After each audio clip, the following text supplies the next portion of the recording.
All right. Thank you so much, everyone, for joining today. We're really excited to be hosting this webinar with our green members at Fergus Consultancy Group. My name is Kieran Hiti, the Executive Director for the South African Chamber of Commerce for Singapore. We're really thrilled, and I think this event is going to add a lot of value to all our South Africans living in Singapore. We've been doing a lot of work with Fergus Consultancy Group, and they're very active within the chamber. So just a couple of housekeeping rules before we start. If everyone can please keep on mute and keep their videos off. And if you have any questions, please put them in the chat and we'll answer them at the end of the webinar. If we don't have time to answer any questions, we'll send out an email and you can contact us as well as Fergus Consultancy Group. So I'd like to introduce Warrick Lee. He is the co-founder and director of Fergus Consultancy Group, and I will be handing over to him for the presentation. Thanks, Warrick. Thank you very much for the introduction. Hello, everybody. For those tuning in from Singapore, a very good late afternoon to you. For those tuning in from any region, GMT +8, a very good morning to you, especially those tuning in from South Africa. My name is Warrick.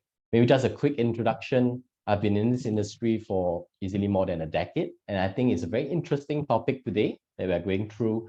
What is it all about on this little red dot, right? That is what Singapore is known for. We are just a little red dot, but why is it causing so much of a stir in the world? And why is there so much interest, gathered interest on migrating to this country? Maybe I just want to start off with a little joke about Singapore. If you do not already know, Singapore, we are called many names. During COVID period, we are almost called North Korea, thanks to our very draconian measures that we took for, to overcome COVID. Later, we can talk a little bit about that. But maybe a little joke is we are actually called a very fine country. Singapore is a very fine country, not because not only we are fine, but for every little mistake that you make, the government actually fines you, right? For sitting on the floor, for chewing on gum. So Singapore is, we have called many names, and it's very interesting. So what we want to talk more about is getting you over here. And that is where, we really want to talk a lot about immigration, because it's something that is on everybody's mind. Like, how can this be done? How difficult it's going to be? And of course, from then on, what are the different ways to get into the country? Okay, let me just work this a little bit. Sorry about that.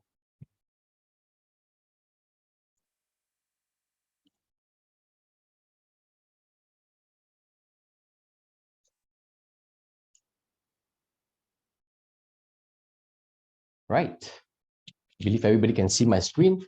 So what we're going to talk about today, and of course, first of all, let me introduce the team. Of course, there's no name tag to this, but we have a very big team in Fergus, and it's a growing company. But most importantly, we have always been very active in posting articles, sharing about what we firmly believe in.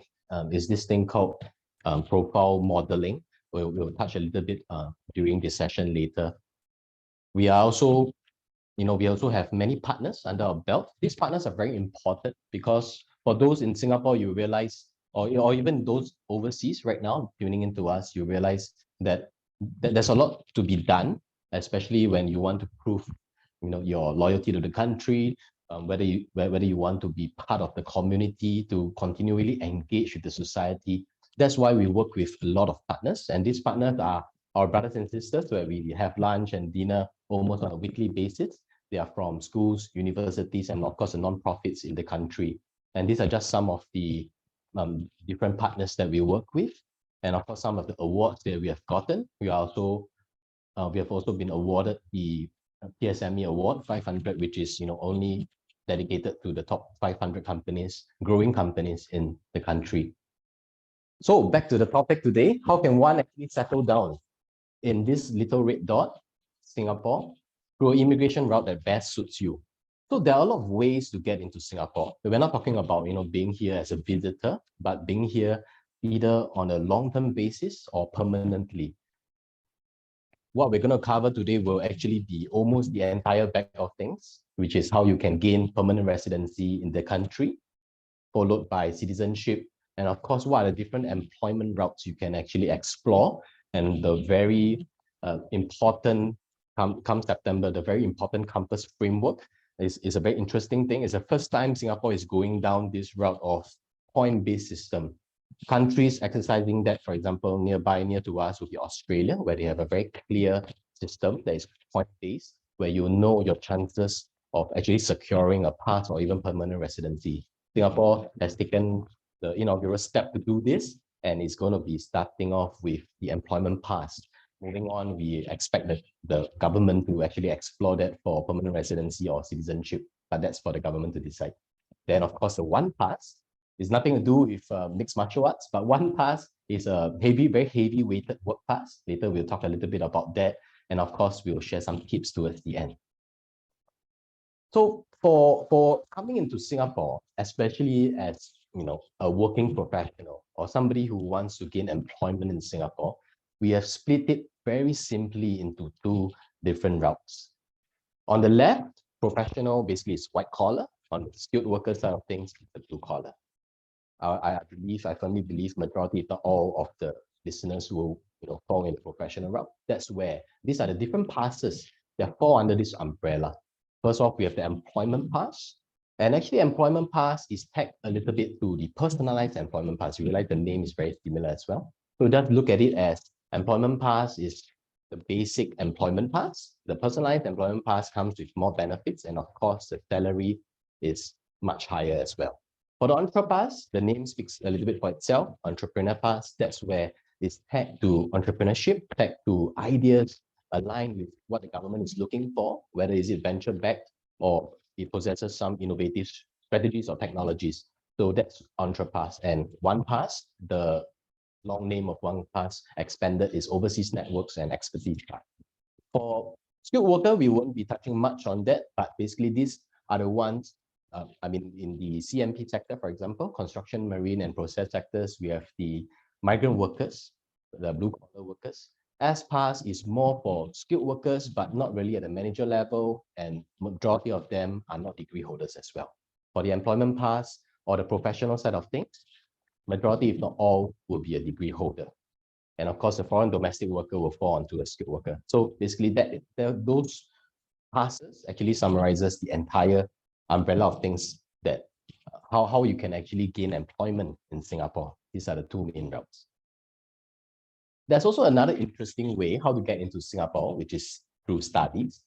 Studies is actually one of our very interesting way to get our clients to cross the line, but that is a topic for another day. We'll dedicate that for another day. But just for your information, this is also a way to get into Singapore for quite the long term, because studies is not exactly a 6 months thing unless you're on a short course. But if you're anything to do with O-level, A-level, N-level, or even PSLE, that takes a very long period of time. You'll easily fall into the category of years, right? So for us, primary school is 6 years, primary school is 4 years or 5 years. So basically, if you come in as a student, or you have children coming in as a student, these are the different ways to get in. So moving on, for foreigners, expatriates in Singapore, you can actually bring your family over.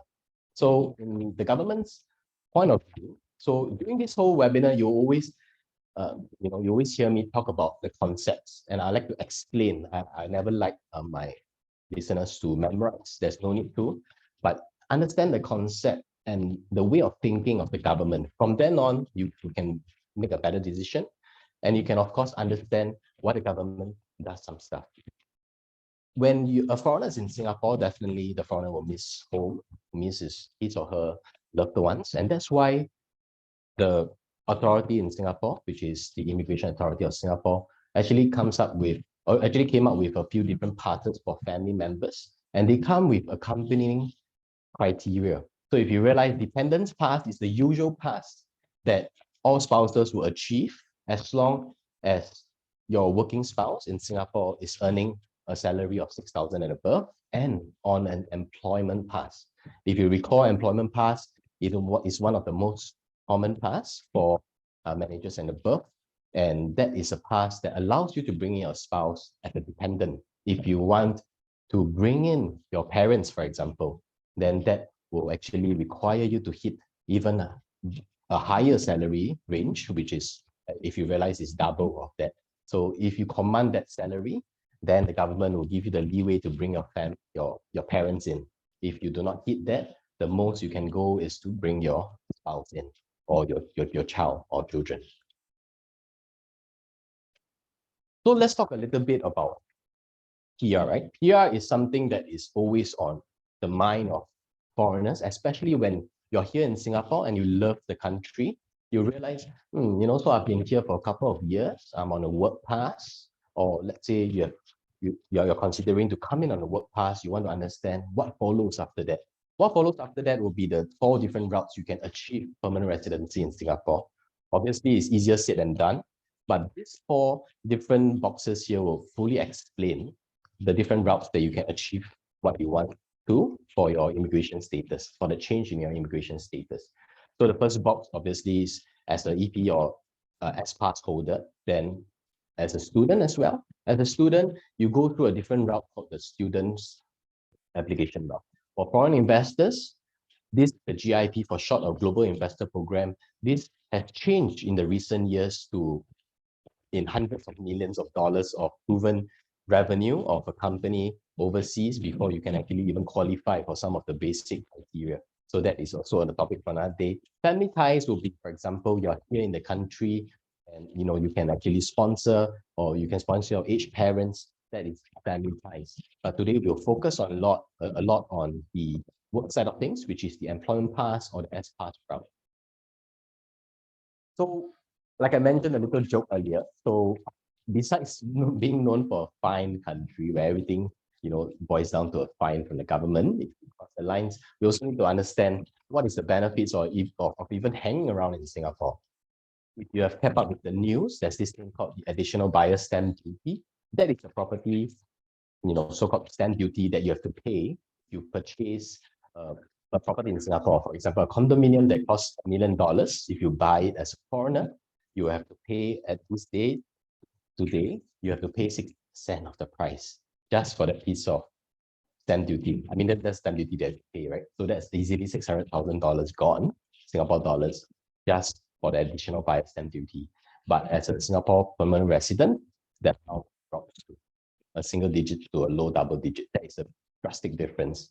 And of course, the flexibility of travel, you do not have to keep renewing any visit pass that you have or any tourist visa pass that you have, but actually you are granted 5 years in and out of Singapore without any hassle at the customs.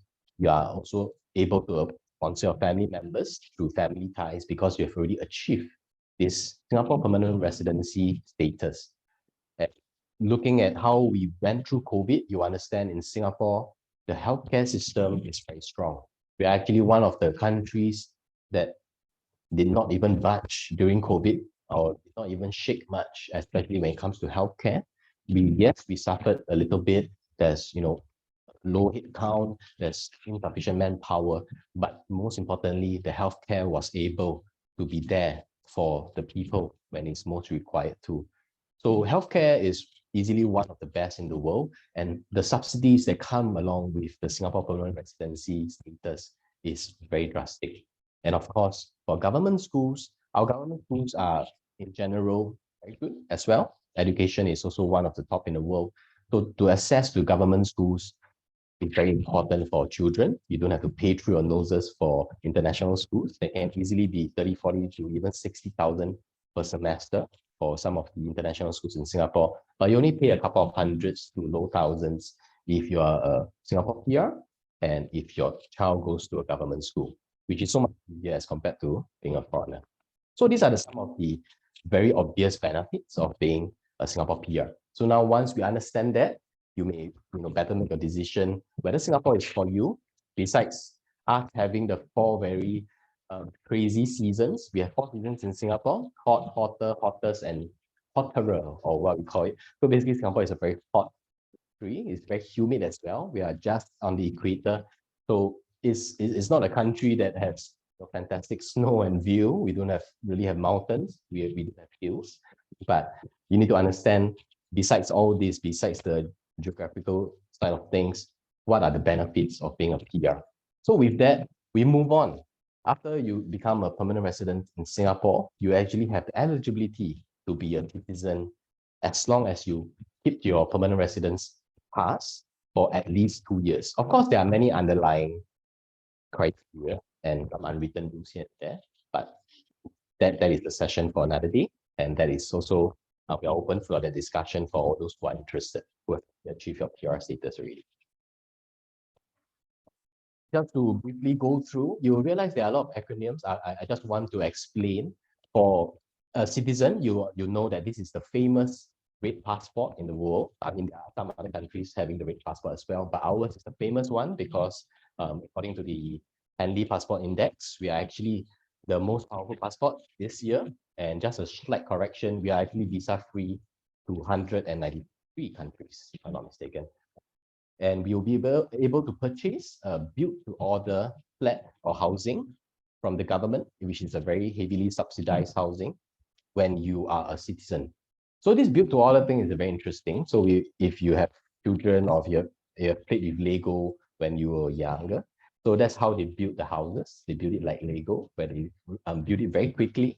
So it's called built-to-order. So when the government sets aside a plot of land to be, set aside for the BPO flat, then they open the applications to order. So we order for the flat, and you will be able to purchase that as a Singapore citizen. If you're a Singapore PR, you won't be able to do that. But what you can do is you can purchase a resale flat from the open market. So that's one of the drastic differences. For government support, we have many grants, especially in COVID. I think easily we have 5 different grants. As long as you're eligible, you'll be able to sign up for it. And the bonuses for baby bonus because in Singapore, one of our weak points is we are very bad at having children, right? So our replacement rate as compared to an aging population is very low. So we are unable to replicate our population. So that's why there are a lot of bonuses being dished out to all of us. And for CPF, it's actually a Central Provident Fund. It's something like a cost saving scheme that is tagged to the government.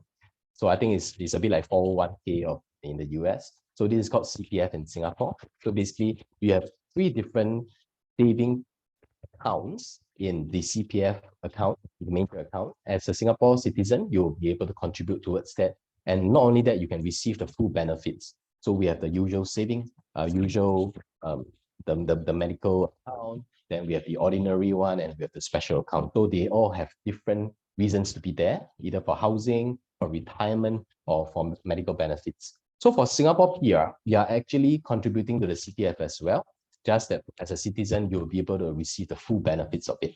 And of course, for those entrepreneurs listening in today, you will be able to establish your business holding of the company as freely as you can without having to depend on any local director, because you yourself, you are local already.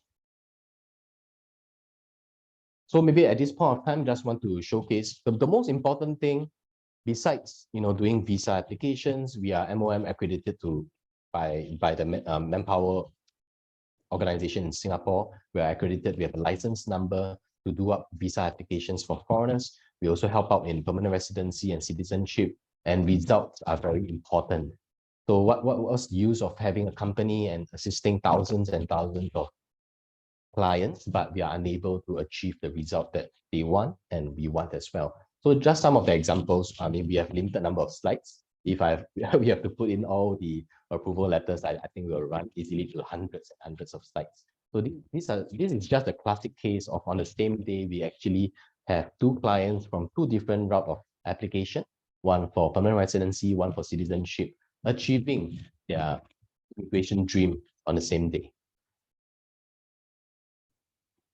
So now we move on to employment pass. So employment pass is the pass that we spoke about. Employment pass is the mainstay pass in general for most, if not all, of our clients. Employment pass is for the managers and above, like I mentioned, and there are changes that we want to inform you come 1st of September 2023 that will really affect this entire employment pass application, because it boils down not only to the applicant, but the company as well. So the change is there's increment of $500 of the monthly remuneration. Later, we have broken it down into a table for you to better understand. So from 1st April onwards, like I mentioned, there'll be increase in the salary and there'll be introduction of this complementarity assessment framework, COMPASS for short. Anything before, which is on the left, before, which is now till 1st of September, everything remains status quo, which is 4,500 in monthly salary to just marginally qualify for employment pass. Of course, it comes with age, and later on, there'll be a table to break it down easier for you. So from 1st of September onwards, that will increase, and the qualifying criteria have changed. So that's the most important part. So in summary, this is what we are looking at. So currently it's 4,500 as a monthly remuneration, but of course that is taken as according to age. If you're 23, of course that will apply to you. But in general, most of clients are in their 30s, if not in their 40s, and that will increase proportionately all the way to age 45. But look at the difference. From 1st September onwards, we're looking at 5,000 as the qualifying criteria for an applicant from age 23. So what does it mean? You have 22 years from 23 to 45. Half of 22 will be 11 years. So let's say if you're 34 this year, the difference from 5,000 to 10,500 is 5,500. So you have that amount and you have the age. That is the approximate they are looking at as a basic qualifying criteria for salary. And that's in the range of 7,000 plus, 7,000 plus and above. That is the qualifying criteria if you're in your early 30s to mid 30s to achieve an employment pass. But that's not all, because COMPASS framework will rope in the site, the background of the company that you're joining as well. And we'll expound this in the next couple of slides. So for those interested in the financial services, it can be from the banking sector all the way to the insurance sector. As long as anything to do with financial services, your qualifying salary is even higher. It's $500 more. Don't ask me exactly why. And of course, the ending salary, or that is the gauge for age 45 and above, is also $1,000 more as compared to non-financial services sector. So in a nutshell, this is what we want to inform on, which is the qualifying criteria as the first part of the COMPASS framework that will change for EP holders, EP holder candidates or EP candidates. When we talk about the company side of things, there are many, many attributes, but clearly formed up to approximately 6 of them. Not every single one is because of the company, but the company that hires you will have the authority to change some of these. Qualifications, of course, not, right? That's up to you. But salary is decided by the company and so on and so forth. So this, in a nutshell, will form. So just take note of the foundational criteria. These 4 points will form the building block of the point system. The bonus criteria is good to have, but if you do not have it, then so be it. So for the first 4, we want to zoom in a little. So everything is based on points, like I mentioned, a little bit like Australia. It's like a point-based system, but instead of doing it for permanent residency, where Singapore is doing it for the employment pass. So what is actually happening here? For salary, later we'll break down about the salary, but it can be a little bit confusing. In a nutshell, what the country or what the government is trying to say is, now I bring you back to a little bit of a story.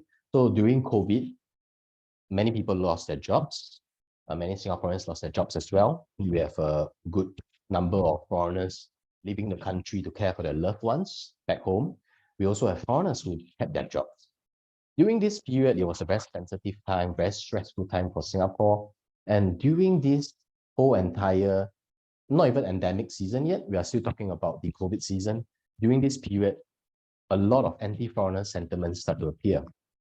Singaporeans stand out and they start to say, make comments like, we lost our jobs. And here we are having very high salaried foreigners keeping their jobs and still being in the country. And yet, where is Singapore? What is the Singaporeans doing? we are losing our jobs here.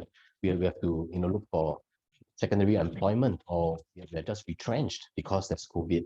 So because of that, and because coupled with all the for the past couple of years, there's a lot of talks about, there's certain number of nationalities that's overcrowding some companies.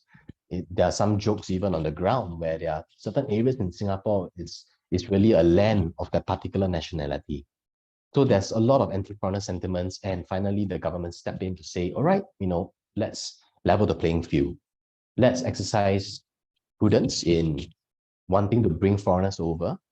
So we must understand Singapore will never ever stop approving permanent residencies or citizens, but they are governed by the selective immigration framework. It's a framework where they have to be very selective. But now with this point-based system, the campus framework, they are even more selective, and they shift the responsibility to the company.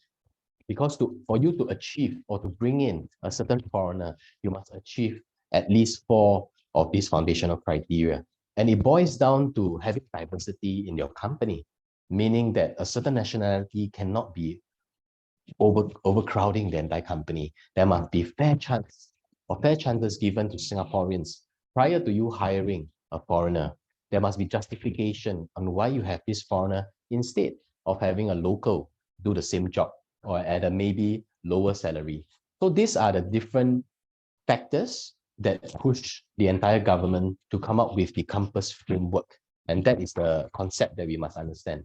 So it's not born out of thin air, but it's because of all these issues on the ground. And the last thing Singapore will want is to have the society or the community shaken after COVID. After COVID, what we are doing as a country, trying to get ourselves back on our feet, where we're trying to bring the economy forward, we're trying to continually battle against the superpowers in the world. The last thing Singapore will want is to, oh my goodness, we have to worry about the social fabric in Singapore. We have to worry about the inequalities or the differences between the foreigners and the locals. What we want to do is to kill off all of this, introduce a framework, and everybody is happy.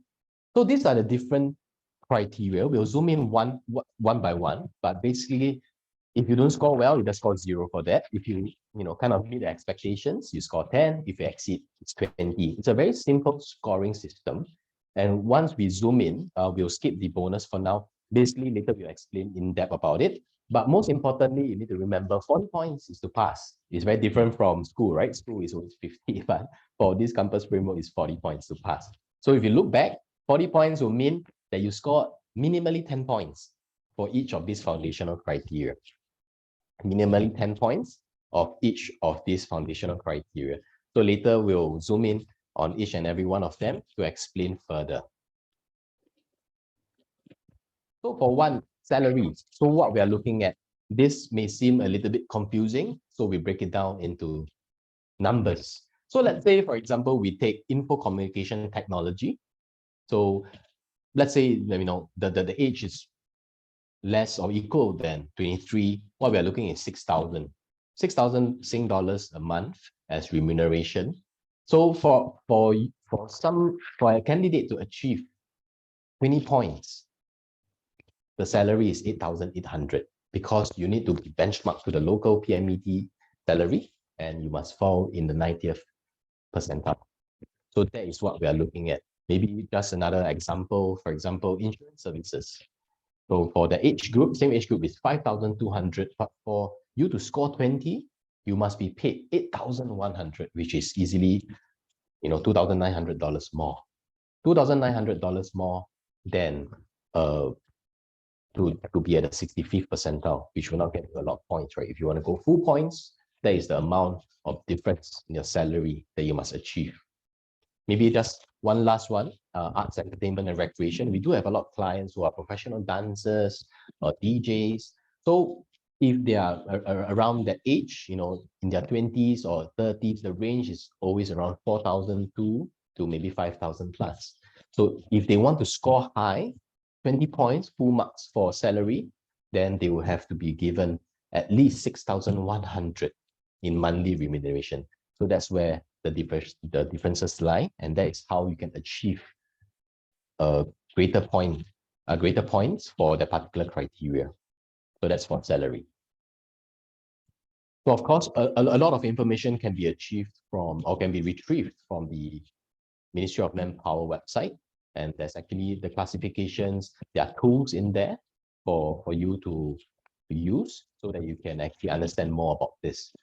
But let's zoom in a little more and to talk a little bit about the portal. The government recently came out with a self-assessment tool. So this tool is very important. Previously, nobody has a clue. So according to our experience, we know certain age group, a certain designation in a certain industry will actually be rewarded or should actually have a certain amount as per their remuneration, their money remuneration. But now they have made it so easy. There's a self-assessment tool. So once we enter the information as an employment agency, then we will be able to be, the government is very upfront about the amount that our clients should achieve for the monthly remuneration so that they can achieve a certain scoring for the salary criteria as an EP or employment pass holder. Qualification basically is quite straightforward. If you're not from a university that people know about or people have heard of, most probably you fall into the 10-point tier, or worst case scenario is a 0-point tier. We have actually broken all this down in terms of rankings. You understand US World University ranking is like the go-to, right, for all the rankings. In Singapore, we have only two very solid universities that is really on the map and within the 100, which is the Singapore National University or the Nanyang Technological University, NTU for short, or NUS for short. So one is 8, the other one, if I'm not wrong, is in the 20+ ranking in the world. So these are the two very solid local universities in Asia, and that if you come from that university, definitely you score 20 points. But what are the examples? What are some of the examples universities? So maybe you want to take a look whether you came from some of the universities here, because definitely all these are the top 10 universities, right? Like Harvard, you have MIT, and University of Cambridge. So for us, all these are the local institutions that are considered good universities as well. So back to the point system, if you come from a top tier university within the QS ranking of 100 in the world, you will score 20 points definitely. Anything below that, as long as it's a recognized university that offers a degree course, most probably you score 10 points. Anything below is 0 points for this. So we cannot afford to score 0 if you really want to achieve your employment pass. It's minimally at 10 points, so that you can form a total of minimum of 40 points of all the 4 criteria. One important thing to note is Singapore has put in checks and put in different obstacles to make it tougher for candidates to be approved for employment pass. So one of it is the validation or verification proof required. And that's exactly what Fergus can do. What we'll do is we have the formal system and way to have all your educational certificates checked. So there are particular countries in the world quite infamous for having counterfeit certificates. So that is why this is in place as well. So if you say you're a PhD holder, you're a master's holder, it has to be verified. And of course, it goes all the way back to the school, the records, and that's exactly what we do. So we have the background screening capabilities as well. And that is where we come into play to ensure that this set of requirements will be met so that the employment pass can be successfully issued or achieved. Interesting tip, you can still pass your employment pass criteria if you do not hold a degree equivalent qualification. So this is very different from the current day. The current day is majority, if not all, of the applications must be a degree holder and above. But because of this campus framework, for those who have anything less than a degree, can actually make it up with the rest of the criteria or rest of the foundational point system in that 4 boxes earlier. So whether is it diversity from the company or so on and so forth. So we can actually bump up the scoring of the other criteria so that a non-degree equivalent qualification will not drop your score by too much or will not hinder the application. So that's a pro tip for you to remember. So don't be belittled by your educational background. It's still possible. Okay, moving on to the third one, which is diversity. I think I spoke quite extensively about this. So the interesting thing is now they shift the responsibility. So the government has shifted responsibility to the company. So if you're telling me that you want to hire a foreigner as a PMET, I want to see if you hire this foreigner in, what is the total number of foreigners you have as compared to the total number of PMETs in the company? And it must fall within a certain percent. If your foreigner PMET is less than 5% of the total PMETs in the company, you'll score a good rate of 20, a good point of 20.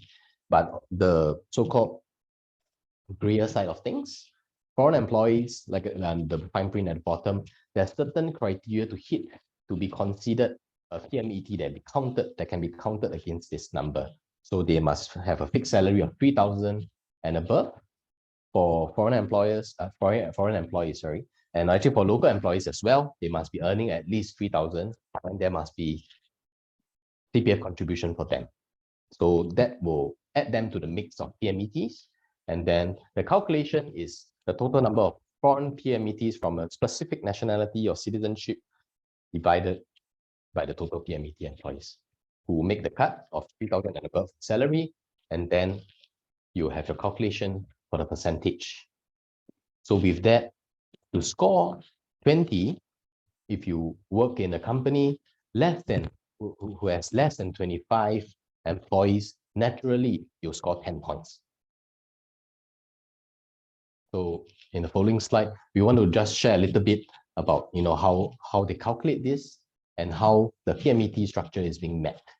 So mention again, the particular nationality, number of PMETs over the total number of PMETs, that gives you the percentage that will put you in a different percentile.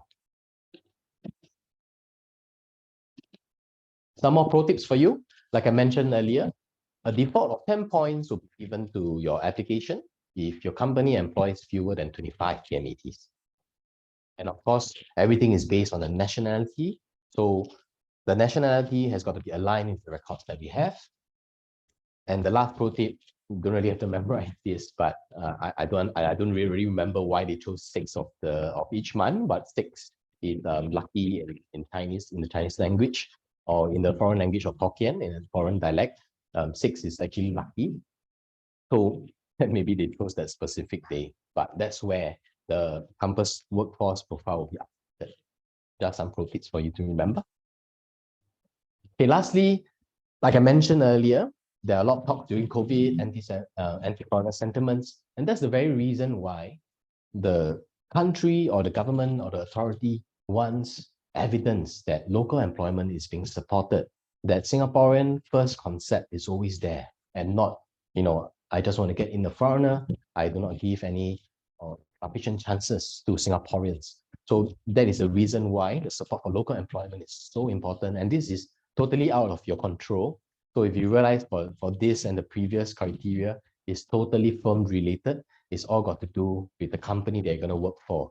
So if you're going to work for an MNC and you know that this MNC has a lot of PMETs as foreigners, and you know that your nationality stands at a very high percentage as well, most probably for these fields, you will not score as well.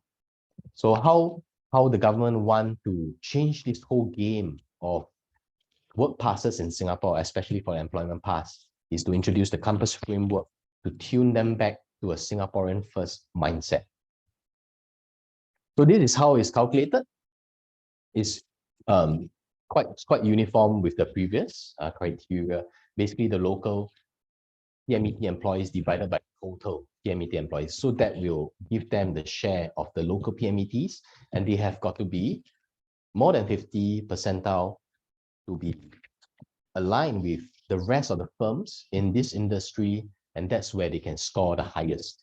So if they have easily more than 50% locals in the company, and when they are matched with companies in the same sector or industry, it maintains as such, that will be at 20 points. So like I mentioned, this is out of your control, but it's something good for you to know. Because if you don't have the first 4, or you don't really score sufficiently, then we have to move on to the bonus criteria. So bonus criteria is, one of it is on you, another one is on the company as well. So for this, it's very similar to Australia and New Zealand. If you realize, there's always a shortage occupation list. So in Australia and New Zealand, they always focus a lot on healthcare. So later we'll share some of the examples in our SOL or shortage occupation list. There are also quite a few on healthcare, sustainability, so on and so forth. So for you to score well, if you are holding a position that is part of the SOL, is recognized as a highly specialized skill, and that is the way forward. So that will make you or ensure that you score good points for that. So these are just some of the examples. If you realize in Singapore, there's besides Singaporean first in terms of manpower, we are also looking being at the forefront or competing with the powers, the world superpowers, right? And you realize a lot of this will form the whole pool of strength that we're going to have, or we should have, to battle this. There's a lot of mention of data science, cybersecurity, IoT, big data. Then there's a lot about sustainability, energy renewal, and financial services to boost the economy. We also have quite a big focus on healthcare as well. So healthcare has always been in the news, and especially recently, we talk about wanting to achieve a certain number in thousands of doctors or nurses from the other countries out there. So that is how we want to boost our workforce, because in the local population, the workforce is not dwindling, but is relatively young.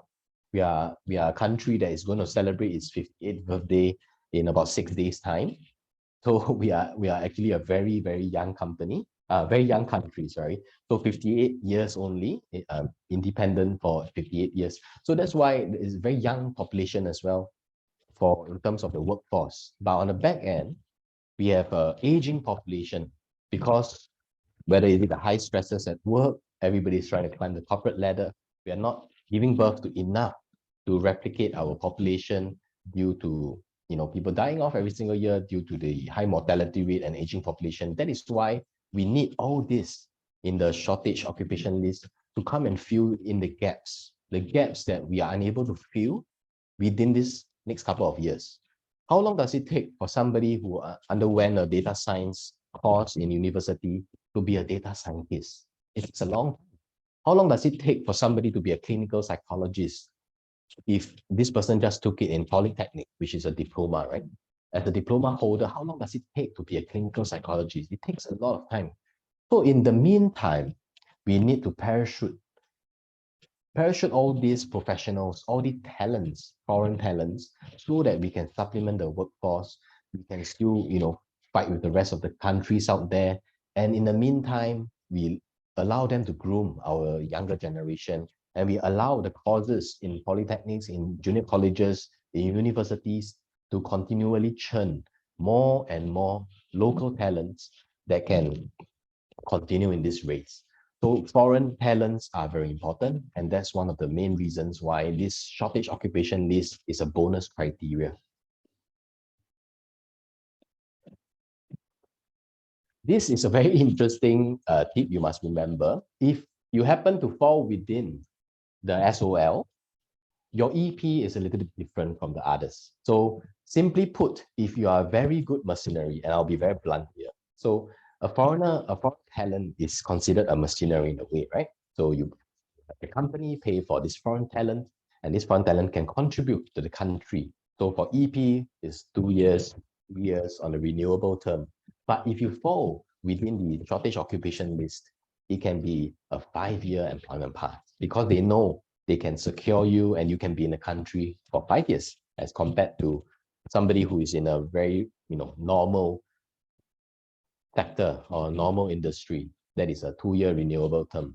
But for somebody who's located or is employed under the shortage occupation list, this candidate can actually be eligible for longer duration of employment pass. And for those who already know a little bit about the one pass, it's actually 5 years as well. So we'll be touching on that very, very shortly. So for this last bonus criteria, don't really have to worry too much about it.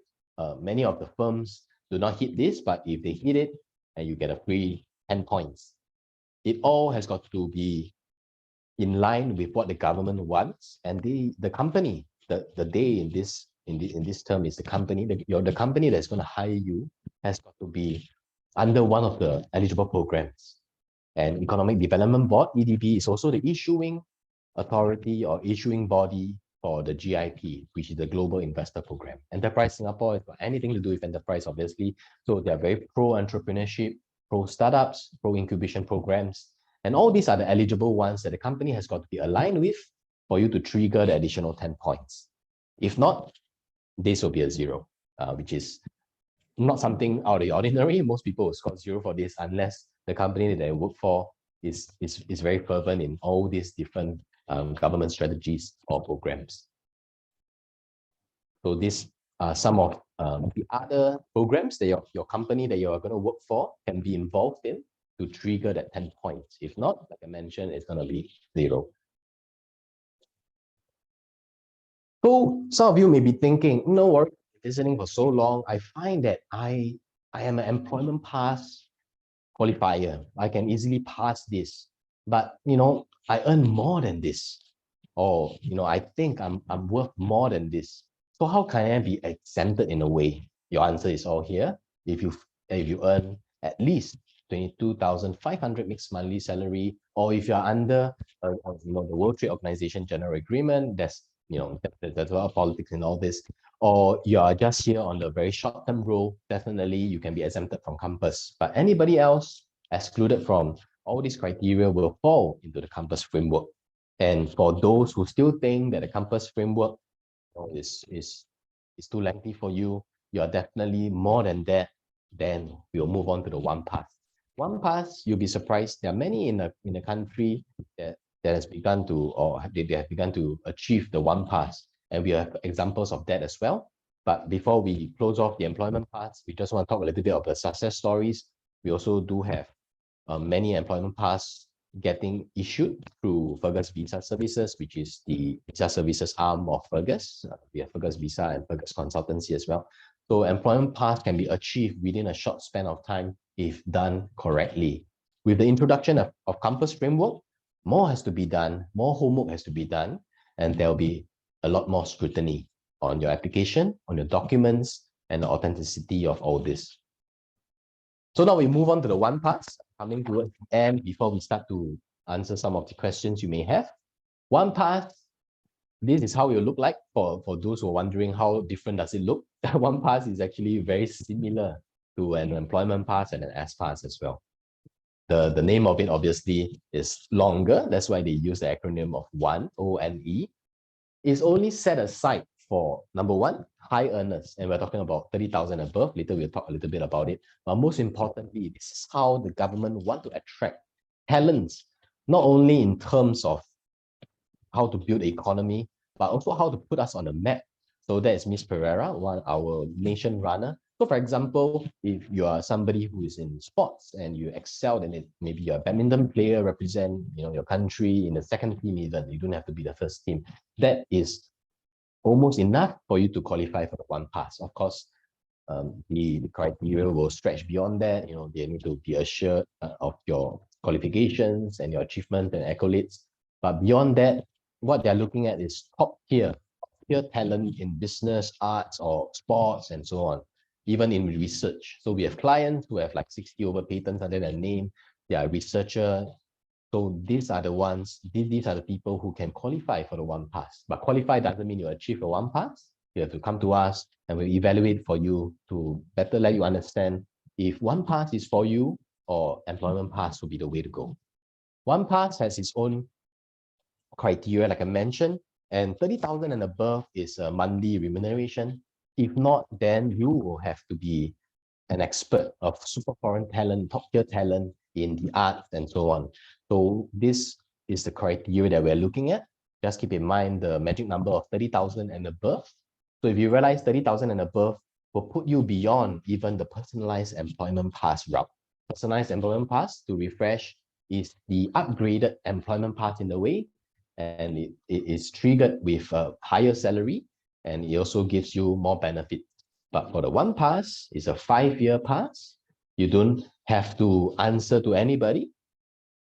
What you can do is you can work for multiple companies. For example, a researcher, you can contribute to different companies. And if you have a spouse along with you, your spouse will be able to work as well. So this letter of consent called LOC was actually removed quite recently, but they only grant this letter of consent to qualifying spouses. And one of the qualifying spouses will be a spouse of a one pass holder. And this one pass, why is it so fantastic? It's because almost equivalent to like a permanent residency status, just that you don't have all the benefits, but it's a 5-year pass. And you are free to come and go as you want. And most importantly, your spouse will be able to work. So that's the power of the one pass. And of course, to renew this pass is not exactly very difficult. You just have to maintain either your salary, or you would have started or operating a Singapore-based company that employs at least 5 locals with a minimum salary of 5,000. So you realize what they want the one pass holder to do is to, if at the start you come in for the first 5 years, you must be a super top tier foreign talent, able to contribute in terms of arts, science, research, academia, along those lines. If not, you must be a top tier foreign talent, earning a salary of 30,000 and above. But what would they want you to do is they will hope that this person can create jobs in Singapore. So you must remember, there are many routes to achieve PR. One pass, employment pass, all these are work passes.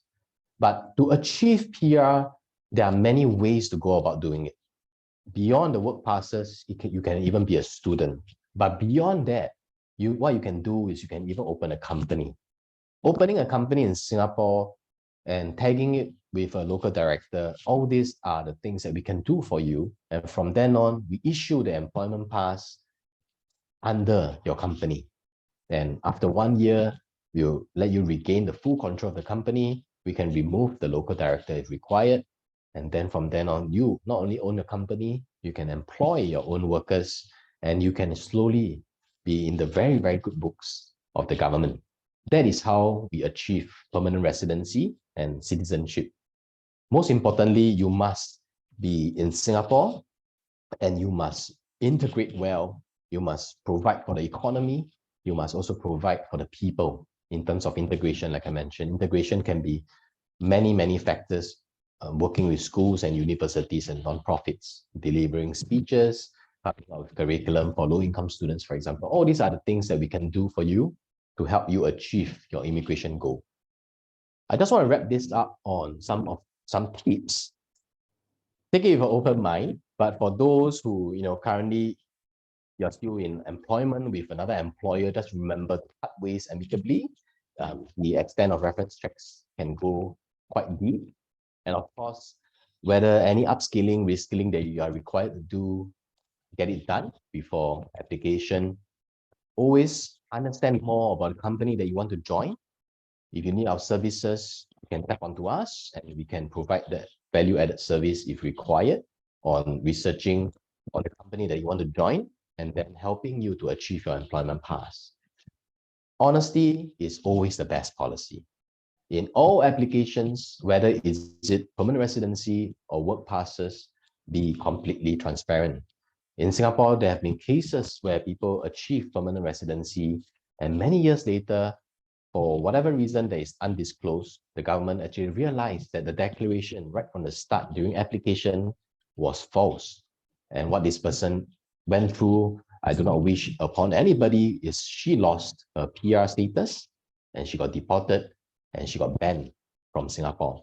So the country takes a very serious stand on transparency and honesty, especially in applications. And of course, you must have a forward-thinking approach to know that this company you're joining is not only the company that can most probably get you a good point or good points for some of the criteria, but it's also a company that you can foresee yourself being in for at least the next 5 years, right? You plan the way forward in that way.